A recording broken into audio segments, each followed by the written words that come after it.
Welcome to the Apologist Bookshelf. Gary Zacharias here. Let's go around for a third time with a John Lennox book called 7 Days That Divide the World, and it's subtitled The Beginning According to Genesis and Science. And I've done a couple of previous podcasts. One was on the days of creation, and another chapter that he did on humans as a special creation rather than an evolutionary byproduct. And I wanted to go to Appendix A.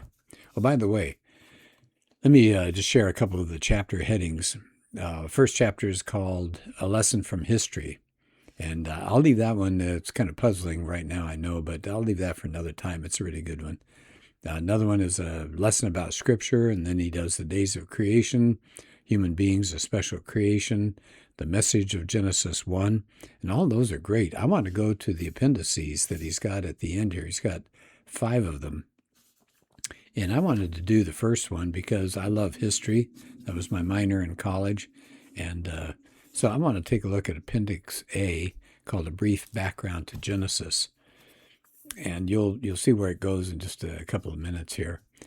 He says, of course, the book of Genesis was originally written in Hebrew, and the title in the Hebrew language comes from the very first word in the text, Beresit. I'll probably mispronounce it, but that's close, which means in the beginning. The title Genesis, now that's Greek for origin, was given to the book by early Greek translators. So we say Genesis, but in the Hebrew it would be Beresit, which means in the beginning. One distinguished Hebrew scholar says the text looks like a prose narrative describing a succession of events. It doesn't have the kind of poetry the Hebrews liked a lot, which was a 2-line parallelism, where a statement is made on one line and then it gets repeated in a different set of words on the next line.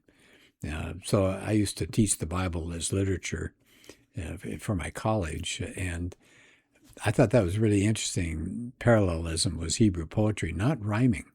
So, things like roses are red, violets are blue, da-da-da, and I love you.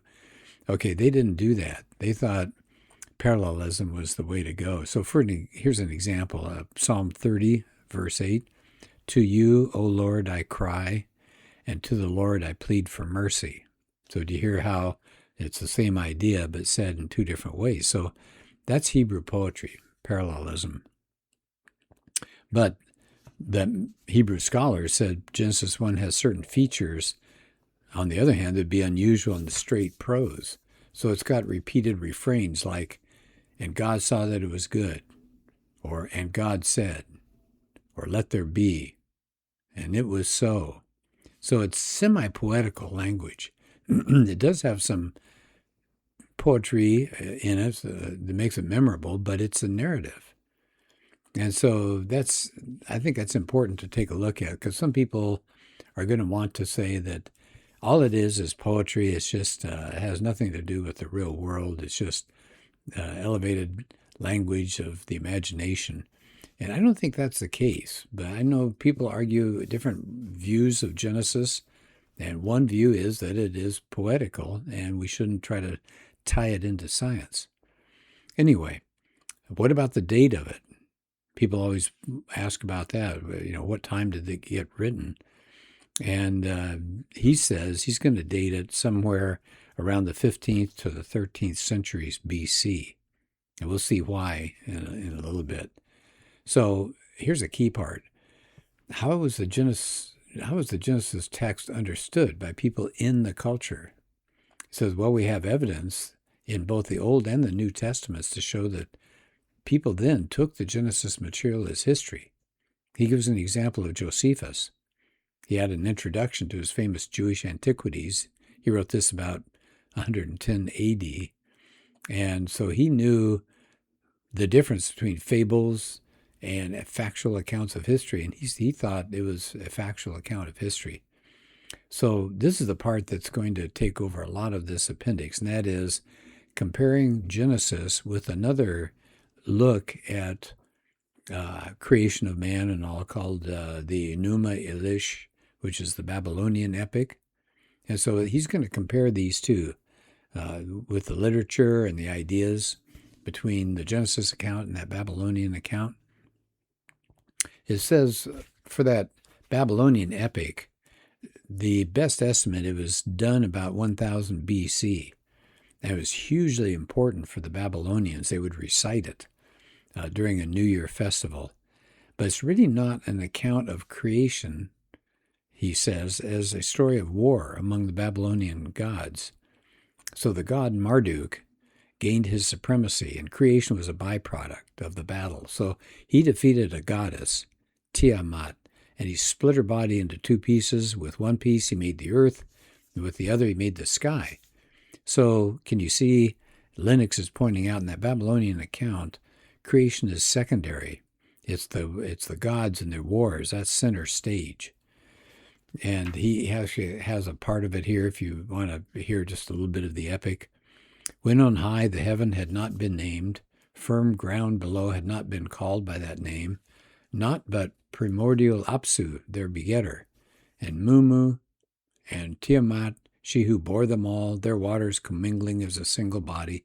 No reed hut had been matted, no marshland had appeared, when no gods whatever had been brought into being, uncalled by name, their destinies undetermined, then it was that the gods were formed within them. So, we'll come back to that in just a minute, because I think there's something interesting going on there, too. So Lennox says people have pointed out the similarities. So the Enuma Elish was written on 7 tablets. Well, the Genesis account talks about 7 days. There's a similar order of creation, heavens, sea, and earth. And then in the 6th tablet, just like the 6th day, human beings are created. So some scholars have said, the Genesis account must obviously be derived from the Babylonian Enuma Elish. Because it's funny, they always want to do it that way, that it wasn't original in the Bible, it came from somewhere else. So that's the argument. But many scholars point out that, yes, there are surface similarities, but there are huge differences.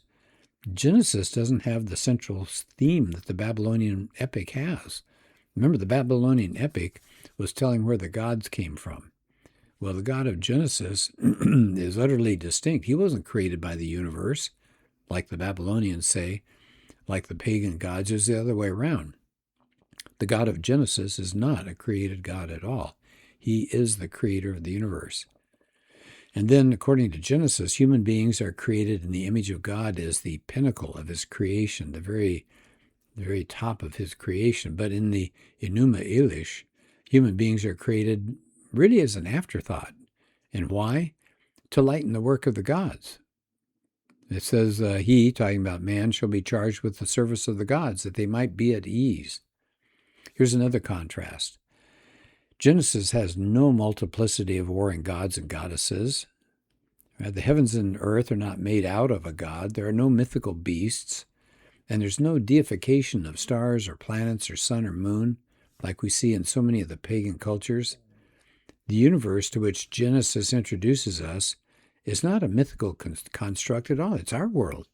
It's light, it's sky, it's sea, it's land, it's sun and moon and stars and plants and fish and animals and then human beings. So Genesis is concerned with the actual and not some kind of mythical event of the world. And over the whole thing, God is the uncreated creator. He presides. He speaks his word so that everything gets accomplished. So when Lennox says, now, if Genesis depends on the Babylonian account, if that was first, why is it so utterly different from that account? There's only one God.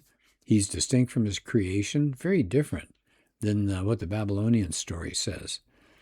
Genesis actually protests against polytheism because it says there's one God and he's not part of creation.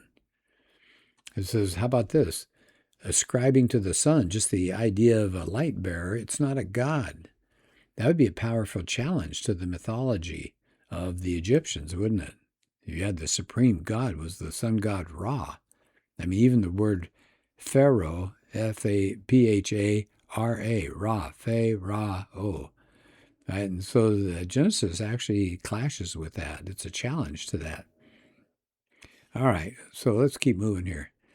How about, there's a K.A. Kitchen. He's a very well-known archaeologist. He says, there are some analogies between the contents of Genesis 1 and 11 with the rich literary heritage of the ancient Near East, because they do both talk about creation and talk about a flood, but there's no direct relationship between Genesis and these other traditions. Here's a quote from Kitchen. Despite the repeated claims of an older generation of Bible scholars, Enuma Elish and Genesis 1 and 2 share no direct relationship. So he also says the attempts made in the past to establish a definite relationship between Genesis and Babylonian epics like Enuma Elish now have to be abandoned. Why? He says because in content, aim, theology, and philology, he says there's divergence. There's no proven link. So what about the date? How early is it? Well, that Kitchen says, take a look, for example, of Genesis 11. It talks about the division of languages. That is also in a Sumerian composition in about the year 2000 BC.